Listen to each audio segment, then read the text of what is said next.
बहुत दिल के पास है, दिल में रखती हूँ कि पानी भी नहीं पिला पाए क्योंकि सिक्योरिटी की कोई पाबंदी थी। तो मैं आपकी बहुत ही शुक्रगुजार हूँ, खास तौर से मेरी बहनें। आपको, आपका घर पे भी काम होगा, फिर भी आप यहाँ बैठी हैं, इंतजार कर रही हैं। आपका बहुत बहुत धन्यवाद। देखिए, एक जुड़ाव होता है राजनीतिक, एक पारिवारिक जुड़ाव होता है, एक ऐसा जुड़ाव होता है जो अपनी जमीन से होता है, जहां अपने परिवार के पुश्तों की पैदाइश है। वो एक अलग बात होती है, वो एक लगाव होता है जो शायद लफ्जों में बताया भी नहीं जा सकता। जम्मू कश्मीर से मेरे परिवार के सदस्यों का यही जुड़ाव है, यही लगाव है।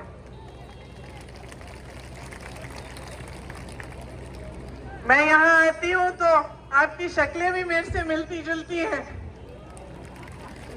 काफी बार मैं देखती हूँ, गाड़ी से देखती हूँ या किसी से मिलती हूँ, कहती है तो ऐसे लगता है कि मेरी बहन है। तो एक अलग जुड़ाव है। आपको शायद मालूम नहीं होगा,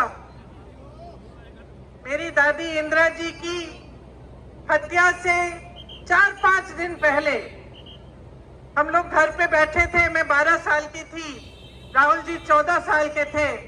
अचानक दादी ने कहा, बड़ा दिल कर रहा है कश्मीर जाने का। जो चिनार के पेड़ हैं, पतझड़ के समय जो गिरते हैं, मैं उन्हें देखना चाहती हूँ। तो हम दोनों बच्चे थे, बहुत खुश हुए, चलो दादी के साथ कश्मीर चलेंगे। तो दादी हमें कश्मीर लाई। पहली बार मुझे खीर भवानी के मंदिर में ले गई। उसके बाद एक बड़े आध्यात्मिक गुरु थे उनके, पंडित लक्ष्मण जी, उनका आश्रम होता था श्रीनगर में, वो वहां गए। फिर हम दिल्ली आए। 3-4 दिन बाद ही उनकी हत्या हो गई, वो शहीद हो गई। तो अक्सर मुझे लगता है कि कैसा बुलावा था ये एकदम अपनी हत्या से 4-5 दिन पहले अचानक बोली, मुझे कश्मीर जाना है। ये अपनी धरती का बुलावा था।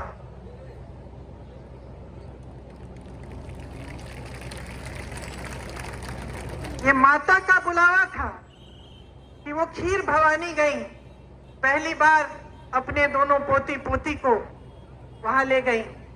और उसके बाद से जब भी मैं श्रीनगर जाती हूँ, मैं जरूर खीर भवानी माता के यहाँ जाती हूँ और अपनी दादी को याद करती हूँ। दरअसल ये देश का शिखर है। प्रकृति ने आपको सब कुछ दिया, सुंदरता, संसाधन, बड़े बड़े आध्यात्मिक गुरु जो यहाँ से चले और सिर्फ अपने देश भर में नहीं लेकिन दूसरे देशों तक गए और धर्म की बात की, अमन चैन की बात की। आपके पास सब कुछ था, एक धार्मिक परंपरा, जैसे मैंने कहा, प्राकृतिक सुंदरता, संसाधन। और शायद ये दुनिया का तरीका है, दुनिया का स्वभाव है कि जब किसी के पास सब कुछ होता है तो जिसकी नीयत ठीक नहीं होती है वो उसे छीनने की कोशिश करता है, उसका इस्तेमाल करता है।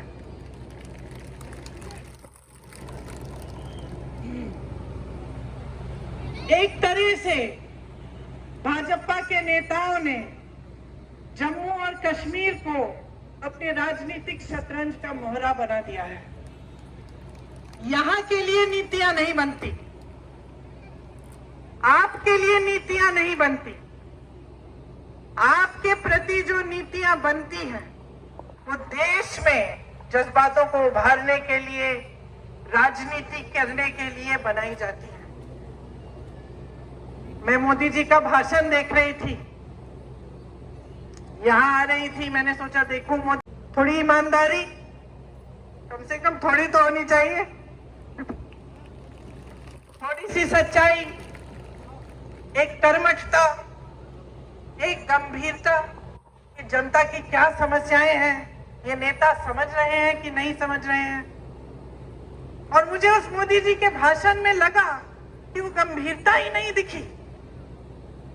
वो कहने लगे कि 10 सालों से यहाँ का जो रेलवे स्टेशन है, हमने इस रेलवे स्टेशन को में सुधार हम लाए हैं, इसमें परिवर्तन लाए हैं। मैं सोच रही थी 10 सालों से आप प्रधानमंत्री रहे हैं, आप कटरा आके कह रहे हैं कि मैंने आपके रेलवे स्टेशन में सुधार कर दिया। विकास की एक धारा होती है, जैसे जीवन की होती है। एक समय में मेरी बहनें यहाँ बुजुर्ग बैठी हैं, तो रोटरी वाले टेलीफोन होते थे, आपको याद है, यूं घुमा के फोन करना पड़ता था। जम्मू से दिल्ली फोन करना पड़ता था तो बुकिंग करनी पड़ती थी, 2-3 हफ्तों बाद तुरंत कॉल लगता था। आज सबके पास स्मार्टफोन है। परिवर्तन होता है, विकास होता है, रेलवे स्टेशन में सुधार होते हैं। ये कोई बड़ी बात नहीं है कि प्रधानमंत्री जी आकर इन छोटी छोटी बातों पर आपको कह रहे हैं कि देखो मैंने आपके लिए क्या किया। ठोस बात क्यों नहीं कर रहे हैं? मेरे मन में ये बात आई कि जो ठोस बात है, जो जम्मू और कश्मीर की जनता के हृदय की बात है, जो उनकी समस्याएं हैं, उनकी बात क्यों नहीं हो रही है? सच्चाई पर क्यों नहीं उतर रहे हैं हमारे प्रधानमंत्री? कि जब उन्होंने आपसे राज्य का दर्जा छीना तो क्या क्या छिन गया आपसे? वो रेलवे स्टेशन की बात करने से नहीं मिलेगा आपको वापस। वो ये कहने से कि मैंने जम्मू में आईफल टावर जैसा एक ब्रिज बनाया है, वो आपको वापस नहीं मिलेगा। वो आपका हक था और उस हक के जरिए आपको बहुत कुछ मिलता था। अपने जमीन पर हक, रोजगार पर हक, छोटे कारोबारों को मजबूत बनाने का हक, जो सारा आज आपसे छिन गया है। एक एलजी है जो पूरा अपने हिसाब से, अपनी मनमानी से राज कर रहे हैं। एक लूट का राज स्थापित किया है, रिमोट वाला राज स्थापित किया है। आपको अपने हक नहीं मिल रहे हैं इस राज्य में। आपकी जमीनें लैंड बैंक बन रही हैं। किसके लिए? आपके लिए, बड़े बड़े उद्योगपतियों के लिए, जो मोदी जी पूरे देश भर में स्थापित कर चुके हैं कि कुछ गिने चुने उद्योगपतियों को सब कुछ मिलेगा। वही आज जम्मू और कश्मीर में हो रहा है। यहाँ रिलायंस के रिटेल स्टोर खुल रहे हैं, लेकिन ये जो छोटी छोटी दुकानें हैं, जो आपकी दुकानें हैं, आपके छोटे बिजनेस हैं, उनको मारा जा रहा है। पहले नोटबंदी, फिर जीएसटी, और आज बड़ी बड़ी रिटेल वाले जो उद्योगपति हैं आपके बिजनेस को छीन रहे हैं। और आप कुछ कर नहीं पा रहे हैं क्योंकि आपकी अपनी सरकार नहीं है। नौकरियों का हक आपको मिलना चाहिए। यहाँ तमाम नौजवान खड़े हैं, मेरी बहनें मेहनत करके, परिश्रम करके बड़ा करती हूँ। मेरा बेटा 24 साल का है, मेरी बेटी 22 साल की है। क्या चाहते हैं हम अपने बच्चों के लिए? एक उज्जवल भविष्य चाहते हैं। कुछ बड़ी शान, शोहरत, पैसा, सत्ता नहीं। हम चाहते हैं कि खुश रहें, ईमानदारी से अपना काम करें और अपनी कमाई कर लें, अपने पैरों पे खड़े हो जाएं। ये आप भी चाहते हैं, इस मंच पे बैठे सारे नेता भी यही चाहते हैं। तो ये हक आपसे छीना क्यों जा रहा है? आज रोजगार के मामले में जम्मू और कश्मीर इतना पीछे क्यों पड़ गया? इतनी बेरोजगारी क्यों है? आप परवरिश करते हैं अपने बच्चों की, मेहनत करते हैं, उनको पढ़ाते हैं, लिखाते हैं। बच्चा भर्ती का पेपर देता है, पेपर लीक हो जाता है, पेपर देर भी देता है, मार्क्स भी आ जाते हैं, भर्ती नहीं होती। घोटाले पे घोटाले होते हैं। ऐसे बच्चे हैं जो 27-28 साल के हो जाते हैं, 30 साल की उम्र के हो जाते हैं नौकरी के इंतजार में। उनको खुद नहीं पता होता कि जब हमने भर्ती का इम्तिहान दे दिया है, हम पास भी हो गए हैं, तो क्या हम इंतजार करें? हो सकता है 6 महीने में नौकरी मिल जाएगी, हो सकता है 2-3 महीनों में नौकरी मिल जाएगी, तो बेचारे इंतजार करते रहते हैं, सोचते हैं कहीं और लग जाएंगे तो ये भर्ती निकल जाएगी तो हम रह जाएंगे। और इस तरह करके साल पे साल गवा देते हैं, अपनी जवानी गवा देते हैं। बच्चों की शादी नहीं होती, जब रिश्ता लेके जाते हैं कहते हैं कि भाई नौकरी नहीं है, रिश्ते नहीं पक्के होते। तो इस तरह से कैसे आगे बढ़ेंगे? आपके एलजी बाहर ही हैं साहब। तमाम जितनी भी पॉलिसियां, जितनी भी नीतियां बन रही है बाहर वालों के लिए बन रही हैं। 450 मिनरल के जो ब्लॉक है उनमें से 200 के ठेके बाहर के लोगों को दिए हैं। आपको रेत, आपकी रेत है, आपकी बजरी है, बाहर भेजी जा रही है, आपको खरीदनी पड़ती है अपने घर बनाने के लिए, तो उसका दाम महंगा होता है कि नहीं? आपको घर में छोटी सी छोटी मरम्मत करनी पड़ती है, आप घबराते हो कि कैसे करेंगे? कोई बीमार पड़ता है, घबराते हो इलाज कैसे करवाएंगे? और यहाँ बाहर की सारी कंपनियां आकर सब कुछ लूट रही हैं। 10 मिनरल के ब्लॉक्स हैं, 26 रेत के खनन, सारे ठेके बाहर के इनके मित्रों को दिए गए हैं। बाहर की कंपनियों को ला कर आपके जितने भी छोटे कारोबार हैं उनको खत्म किया जा रहा है। ये तो मैं मंच पे खड़े होकर कह रही हूँ, एहसास तो आपको है। अब त्योहार का महीना आने वाला है, एक तरफ घबराहट कि त्योहार के लिए हमें अपने घर को सजाना है, मेहमान आएंगे, खाना खिलाना है, सब कुछ करना है, कैसे करेंगे? महंगाई इतनी है। और दूसरी तरफ ऐसा एहसास होता है कि पता नहीं इस साल बिक्री होगी कि नहीं, धनतेरस आएगा, दिवाली आएगी, लोग खरीदेंगे कि नहीं, क्या हमारे कारोबार चल पाएंगे कि नहीं? ये आपकी असली समस्याएं हैं। इन समस्याओं से जूझ रहे हो आप। वहां केंद्र में मोदी जी, अडानी जी और अंबानी जी को बढ़ा रहे हैं, यहां आपके एलजी अपने मित्रों को आगे बढ़ा रहे हैं। माता वैष्णो जनरल स्टोर या रघुनाथ मार्केट के जो कारोबार हैं उनको बढ़ावा कौन दे रहा है? ये रिलायंस रिटेल हर जगह जो खुल रही है वो तो खूब तेजी से बढ़ रही है। आपके लिए ठोस काम क्या हो रहा है? जल जीवन मिशन का स्कैम होता है, एक दलित अधिकारी उस स्कैम को उभारता है, क्या होता है? उसको प्रताड़ित किया जाता है। मैंने ईमानदारी की बात की, सच्चाई की बात की, नेता से उम्मीद की बात की। ये उम्मीद होती है ना कि अगर कोई अधिकारी ईमानदारी से बता दे कि भाई ये स्कैम हो रहा है, करोड़ों लूटे जा रहे हैं, तो आप उसका संरक्षण करें, उस स्कैम की जांच करें। उल्टा उसे प्रताड़ित किया जाता है। क्या यही हमारी परंपरा बन गई है? क्या आज यही उम्मीद होनी चाहिए हमें अपने नेताओं से? आप सोचिए, आज भयंकर बेरोजगारी है। यहां जम्मू में 65% सरकारी पद खाली हैं। आप यहां बेरोजगार खड़े हो, नौजवान, हाथ उठाकर अगर मैं पूछूं कि किस किस को सरकारी नौकरी मिली है, आप सब बोलेंगे नहीं मिली है। अभी जो चुनाव खत्म हुआ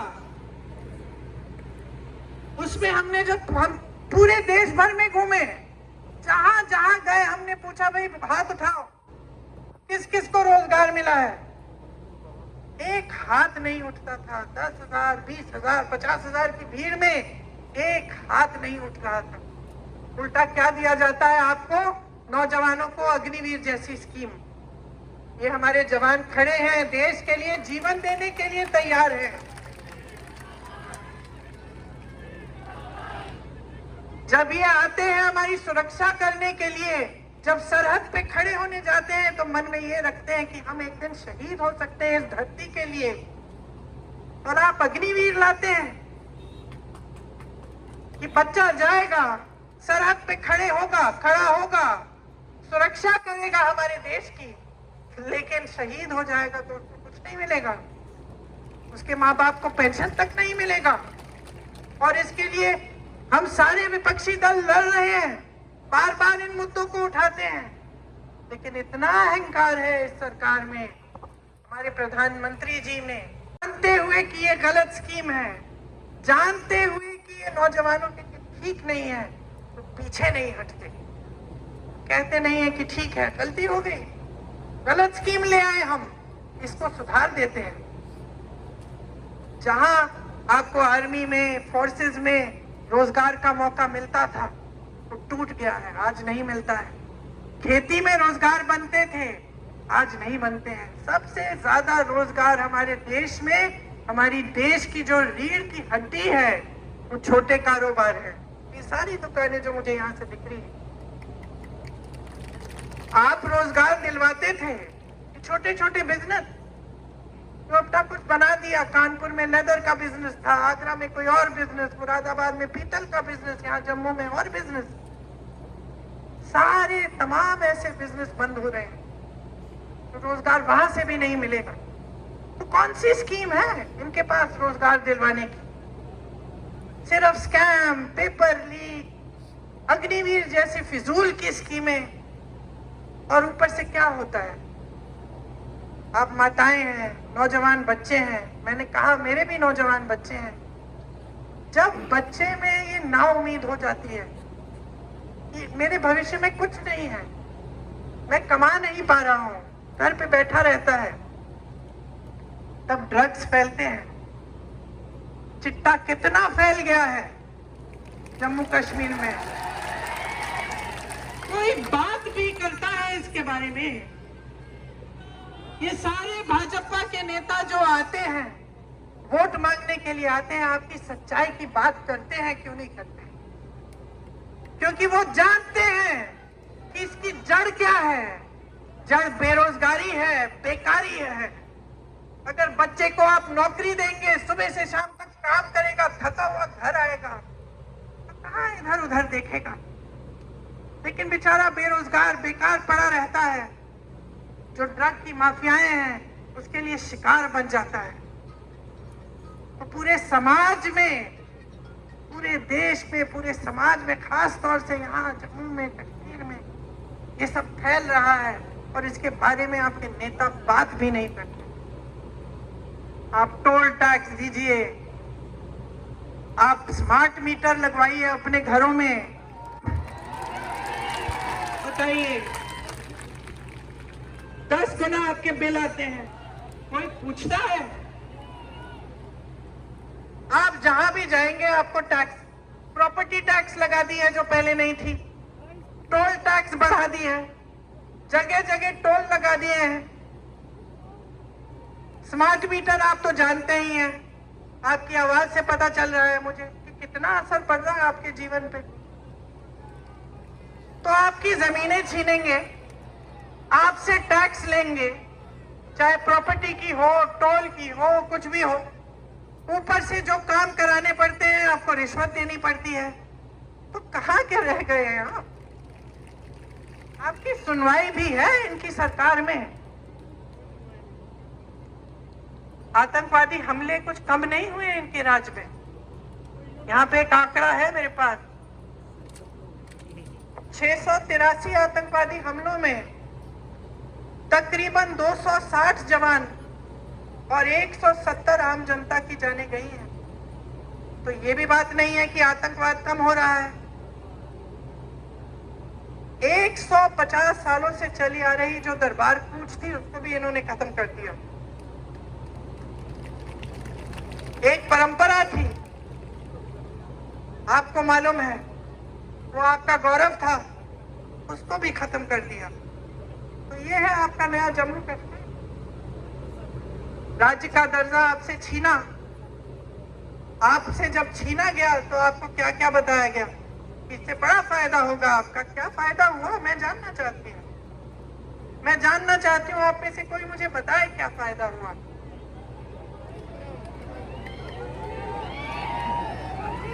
आपसे जो संविधान ने आपको जो सबसे बड़ा अधिकार दिया था, वोट का अधिकार, समानता का अधिकार, जो कबीर जी जैसे संतों ने, रविदास जी जैसे संतों ने जिसकी बात की थी, वो अधिकार, समानता का अधिकार कि भाई तुम में और तुम में कोई फर्क नहीं है, सब समान हो, ये अधिकार हमारे संविधान में गड़ा हुआ है। ये अधिकार छीना आपसे कि इतने सालों के लिए आप वोट तक नहीं दे पाए, तो क्या उम्मीद रख सकते हैं आप इन लोगों से? सब छीना है, सब लूटा है। मंच पर आते हैं, मैं प्रधानमंत्री के भाषण की बात कर रही थी, 45 मिनट में से 20 मिनट तो मेरे परिवार पे उन्होंने व्यर्थ किए। अब आप मुझे बताओ, अगर मैं यहां आकर 20 मिनट के लिए सिर्फ आपको ये सुनाऊं कि मोदी जी का परिवार ऐसा है वैसा है, आपको क्या लगेगा? क्या लगेगा बहन, क्या लगेगा? यही लगेगा ना कि इस नेता को समझ में नहीं आ रहा है कि मेरी समस्या क्या है, मैं तो अपनी समस्या की बात सुनना चाहती हूँ। यही लगेगा ना? और वो वही पुरानी रट लगाए हुए हैं, 10 सालों से हम सुन रहे हैं और 10 सालों से परिवर्तन नहीं आ रहा है, 10 सालों से प्रगति नहीं आ रही है, घुटन हो रही है। खास तौर से यहाँ जम्मू और कश्मीर में घुटन हो रही है, भविष्य नहीं दिख रहा है आपको। तो मैं आपसे क्या कहने आई हूँ, पहचानिए, सच्चाई को पहचानिए। इंदिरा जी की बात की, उनके लगाव की बात की, एक सच्चाई थी उसमें, एक गहराई थी, वो हम आज तक अपने दिल में रखते हैं। ये हमारी धरती है और आपकी धरती है। आप वहां बैठे हो, नेता मंच पे बैठे हैं, आप अलग नहीं हो नेताओं से। ये अलगपन दूर करना पड़ेगा हमें। आपको समझना पड़ेगा कि ये नेता आपने बनाए हैं। आपको समझना पड़ेगा कि नेता आए आपके सामने, आपकी समस्याओं के बारे में बात करे, तब तक आप वोट मत दो उसे, चाहे कोई भी हो। ये लड़का नीरज, मैं इसे अच्छी तरह जानती हूं, संघर्षशील है, ईमानदार है, और सबसे बड़ी बात पता है क्या है? हिम्मत है इसमें, लड़ने की हिम्मत है। जब जब मैंने दिल्ली बुलाया कि आ जाओ धरना प्रदर्शन है, एकदम आया और पीछे नहीं हटा। पुलिस ने लाठी मारी, तंग किया, धकेला, मारा, पीटा, फिर भी पीछे नहीं हटा। तो मैं अपने अनुभव से जानती हूँ कि नीरज में हिम्मत है, लड़ने की शक्ति है और आपके लिए लड़ेगा।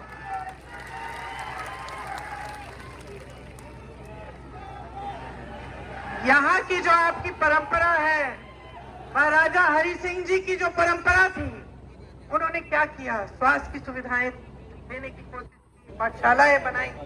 ये आपकी परंपरा है, सेवा की परंपरा है। कि एक राजा भी सबसे पहले सेवा करते थे। ये जम्मू की परंपरा है और ये परंपरा नीरज के हृदय में बसी हुई परंपरा है।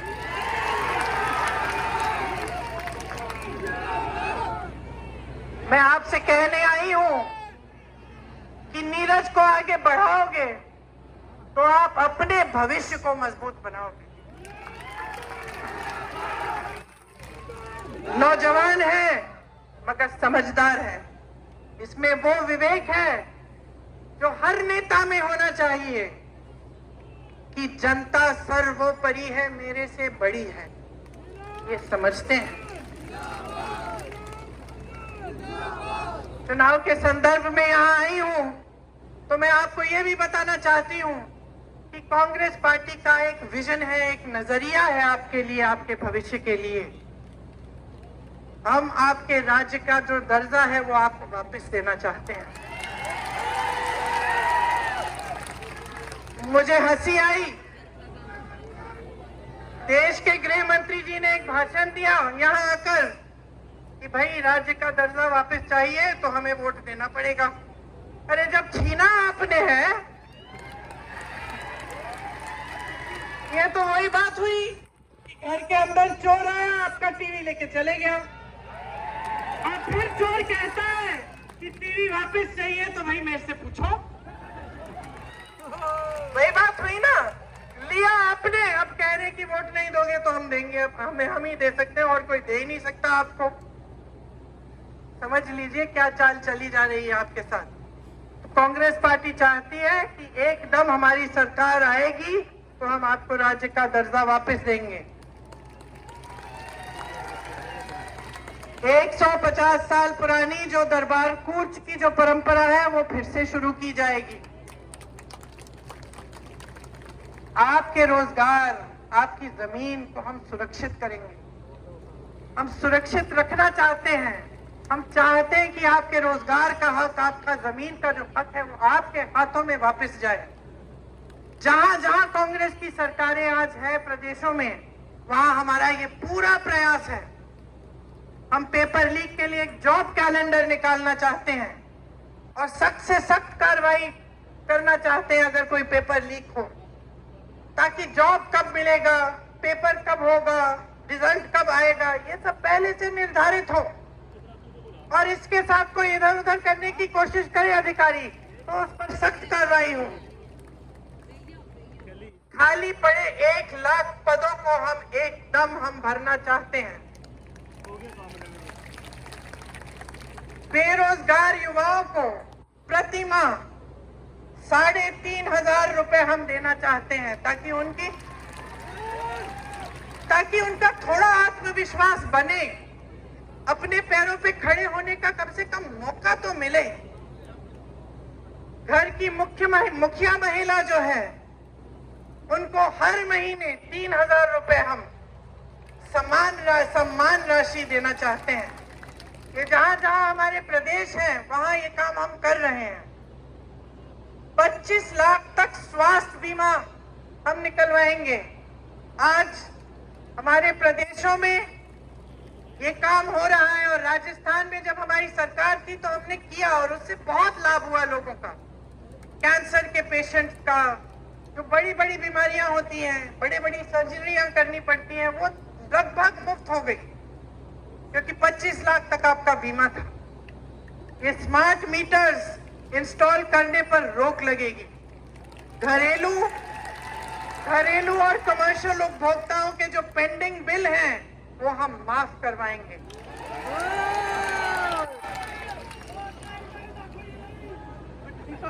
गरीब और किसानों की जो जमीन है उससे बेदखल नहीं किया जाएगा। आपको जो स्वयं सेवा समूह है उनको 5 लाख तक का ब्याज मुफ्त कर पे मिलेगा।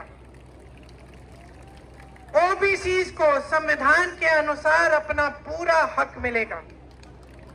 मनमोहन सिंह जी के समय कश्मीरी पंडित भाइयों और बहनों के लिए शुरू हुई जो रिहैबिलिटेशन पॉलिसी थी उसे दोबारा हम शुरू करवाएंगे। देखिए, यहाँ आकर बड़ी बड़ी बातें करना आसान है। आपने तो बहुत नेताओं की सुनी होंगी बातें। एक विश्वास की बात होती है, प्रमाण की बात होती है कि ये जो कह रहे हैं कहीं पे इन्होंने किया भी है। तो मैं चाहती हूं कि मेरी बातों पे ना जाएं आप खुद जांच कीजिए। कर्नाटका में क्या हो रहा है, तेलंगाना में कांग्रेस की सरकार है, वहां क्या हो रहा है, हिमाचल में सरकार है, वहां भी पूरा प्रयास रहता है। केंद्र ने राशि बंद की हुई है। जो आपदा को उनको जो राष्ट्रीय आपदा घोषित करना था उन्होंने किया नहीं। उसकी वजह से हिमाचल में दिक्कत जरूर है। लेकिन जहां जहां हमारी सरकारें हैं वहां वहां हमारा प्रयास पूरा है कि जनता के लिए सरकार चले, कि जनता का पैसा जनता के हाथों में वापस दिया जाए, जनता का हक जनता के हाथों में हो। और यही हमारा यहाँ जम्मू और कश्मीर में प्रयास रहेगा। ये मेरा वादा है आपसे। और मैं एक बार फिर से आपको धन्यवाद देती हूँ कि आपने इतनी ध्यान से मेरी बातों को सुना, वो भी इतना इंतजार करने के बाद। बहुत ही शुक्रगुजार हूँ। आप सब को बहुत बहुत धन्यवाद। और जल्द ही श्राद्ध खत्म होने वाले हैं, नवरात्रि शुरू होंगे, त्योहार आएंगे, उसके लिए बहुत बहुत शुभकामनाएं। आप सब भाई बहन हैं हमारे, आपके बच्चे फूले फले, यही हमारी उम्मीद भी रहेगी। धन्यवाद। जय हिंद। जय हिंद।